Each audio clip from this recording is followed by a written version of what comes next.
Welcome to this episode of the Aquarist's Edge, a podcast for home aquarists just like you. Learn more about how to keep a thriving aquarium and discover ideas and tips to give your aquarium the edge. And now, over to our host, Arthur Preston.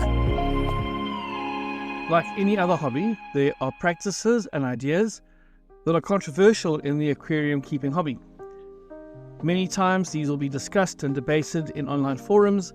They'll appear in YouTube comment spats, and at the end of the day, a lot of this boils down to people's personal experience.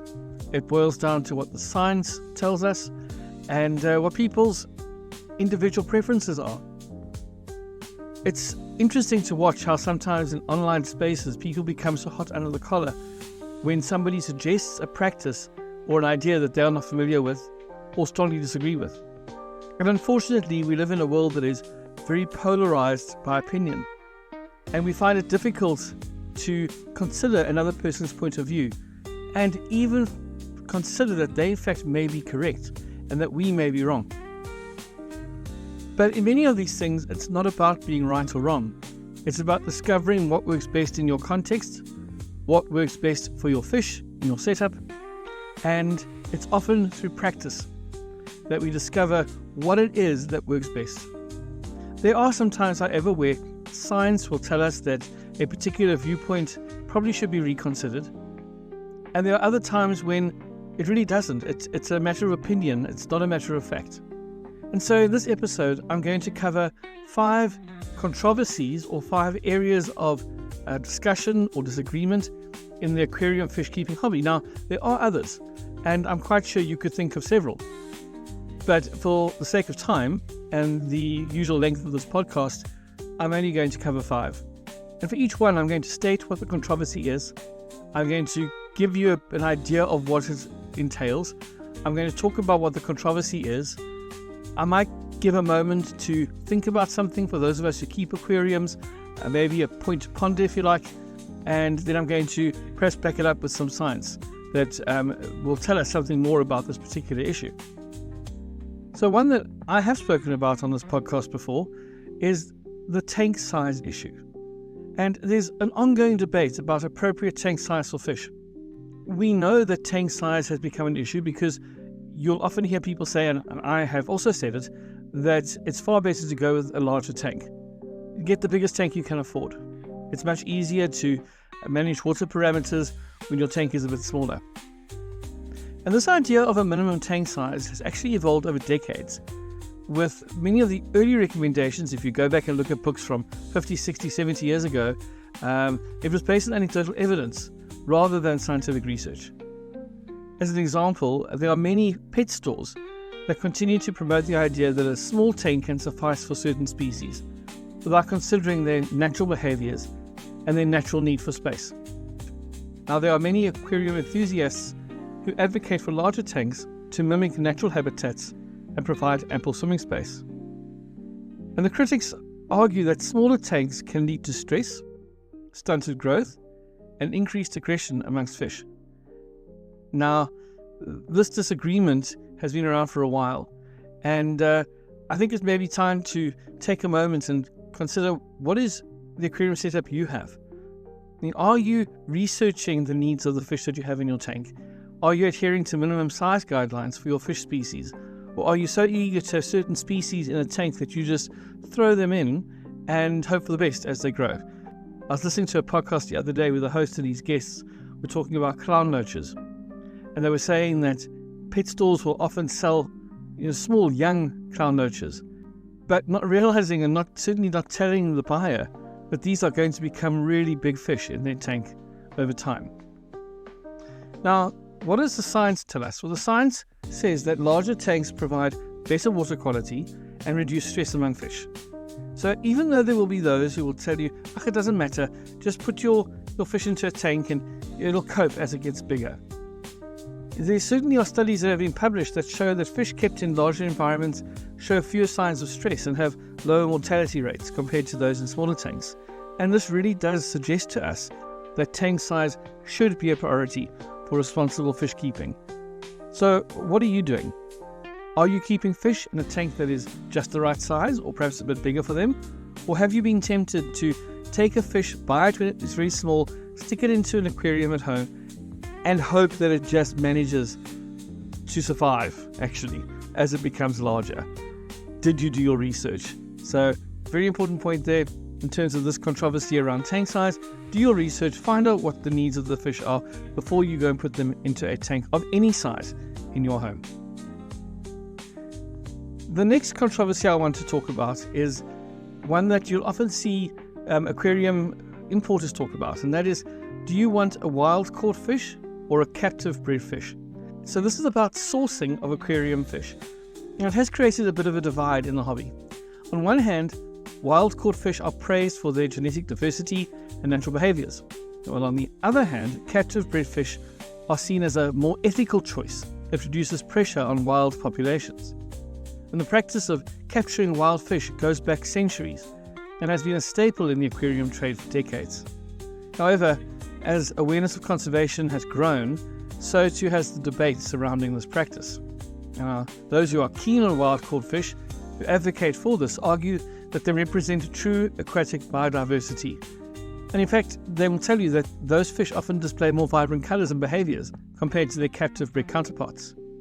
The opponents of wild caught fish highlight the ecological impact of overfishing and habitat destruction caused by this wild capture practice, and they note that certain species are becoming endangered due to unsustainable fishing methods.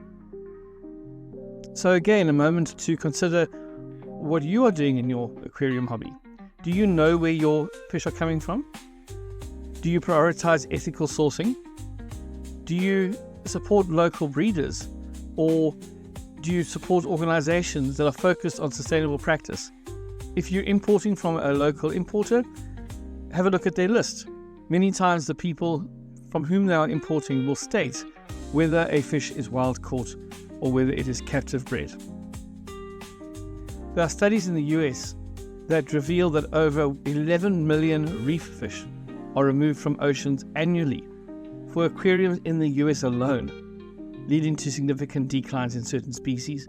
Actually, that's in the marine setup, but we also know that this is also happening in freshwater environments as well. Conservationists will emphasize supporting captive breeding initiatives to protect natural ecosystems, while still providing aquarists with healthy stock. Speaking of stock, what about the practice of overstocking? Now, I'm sure you've seen this before. Maybe you're guilty of it as well. You'll see an aquarium beautifully set up, but it is stocked to the brim with fish. Many times beautiful fish, many times amazing animals, but it's certainly overstocked. And this trend of overstocking likely comes from a lack of knowledge about proper stocking levels and water quality management. Where it becomes controversial is when a commercial store will sell an excess number of fish to an unknowing customer, who will then go home, set up their tank, uncycled, overstock the tank, and then experience major issues with fish death and fish stress. Of course, those people then come back to the store and want to buy more, so maybe there's something in that. But it really isn't ethical.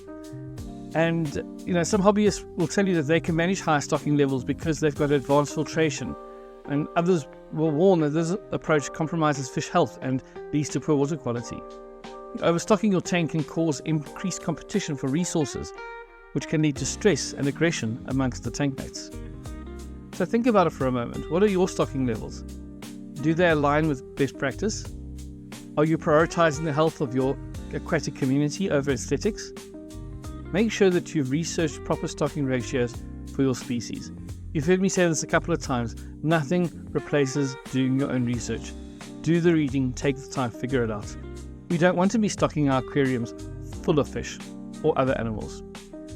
Research will tell us that overstocking can lead to increased stress levels among fish and deteriorating water conditions. There was a study published a few years ago that found that higher stocking densities correlated with increased stress hormones in fish, which affected their immune system and their overall health in a negative way.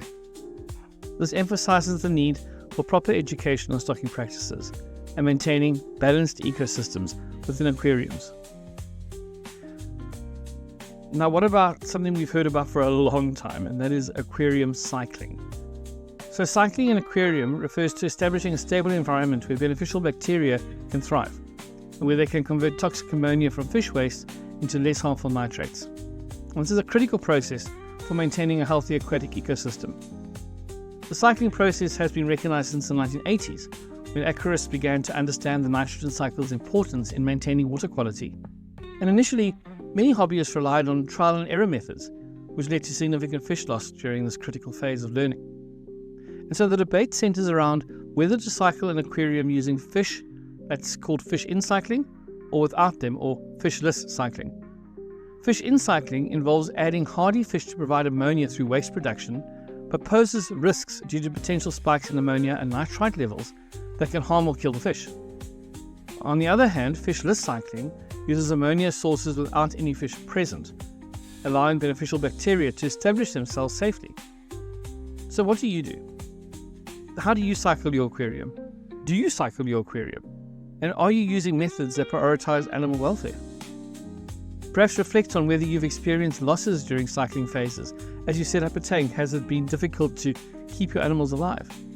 And how you might improve your approach moving forward. The research tells us that fishless cycling is the best option. It's certainly regarded as the more humane method for establishing beneficial bacteria in an aquarium, because it reduces stress on the fish, but also ensures that there's a stable environment for them to be placed into once it is fully cycled. So, the last controversial thing I want to talk about is the use of carbon in filtration. I'm sure you've seen on the shelves of pet stores or aquarium shops boxes of activated carbon or bags of activated carbon. It's used in aquarium filtration, and those who are keen on it will tell you that it maintains water clarity and removes odors, while those against it will tell you it's completely unnecessary if regular water changes are performed. So when did people start adding carbon into water in an aquarium? Well, it originated when fish keepers believed that old water was better than new water, leading them to minimize water changes because they were relying on carbon filtration for clarity. Those who are keen on this will tell you that carbon enhances water quality beyond what water changes alone can achieve because it absorbs impurities and toxins from the water column. However, those who are against it will tell you that it introduces phosphates that can promote algae growth and may not be necessary if proper maintenance practices are followed. So do you use activated carbon? And current best practices suggest that regular water changes are essential for maintaining healthy aquariums, and therefore many experts will question the necessity of carbon usage altogether. And studies have shown that while activated carbon can effectively remove certain contaminants, its role may be overstated when compared to regular maintenance routines involving water changes. So as we wrap up this episode, I think it's important to note that these are complex topics. They are controversial, they're complex. And it does remind us that keeping fish in a box is not always an easy thing. It also tells us that as fish keepers, we have a multitude of opinions. It also tells us that we've got to be careful and do our research. We've got to know what the science tells us. We can't just take for granted that we can buy a fish from a fish shop, plop it into a bag, chuck it into our tank, and all will be well. There are way too many things that can go wrong. There's a lot of information we need to take on board, and we need to be learning. You're going to notice that there will be practices that are common to you that perhaps others might find difficult to understand or completely disagree with, and you may find the same thing with others. My only ask is that we continue to be respectful of each other, that we recognize that each of us is learning, that we realize that nobody has the complete monopoly on all the right answers for everything about fish keeping or shrimp keeping or aquarium keeping. We're all learning together. Let's support one another. Let's learn together. It is certainly my wish and my hope that this podcast will be something that people use to discover new ideas, to question their practice, to learn from others, and to think about how best to look after the animals in their care. Keeping an aquarium is an incredible privilege. We have a slice of nature that we are overseeing, that we have responsibility for. We have a responsibility to the inhabitants of our aquariums to make sure that we are doing the very best we can to be considerate and ethical in the way that we manage these natural ecosystems. So folks, that really is the end of this episode, during which we've looked at 5 interesting ideas, controversies, disagreements that happen from time to time in the hobby. I hope that you would have had a moment to reflect on your own practice. And can I ask once more, as I always do, that if you have enjoyed this episode and if you are gaining value from these podcast episodes, won't you please do me a favor and drop a review either on Apple Podcasts or on the actual podcast webpage. The link to that will be in the show notes. If you do use YouTube as the means to enjoy this podcast, please go ahead and subscribe to the channel, and also won't you please leave a comment or two. That helps to drive the algorithm and bring more people to the podcast. So folks, thank you for being with me again. I look forward to sharing some more ideas in the week ahead. All the very best to you all. Keep learning, keep growing, keep discovering new things about this incredible hobby that we're all part of. Take care. Bye for now.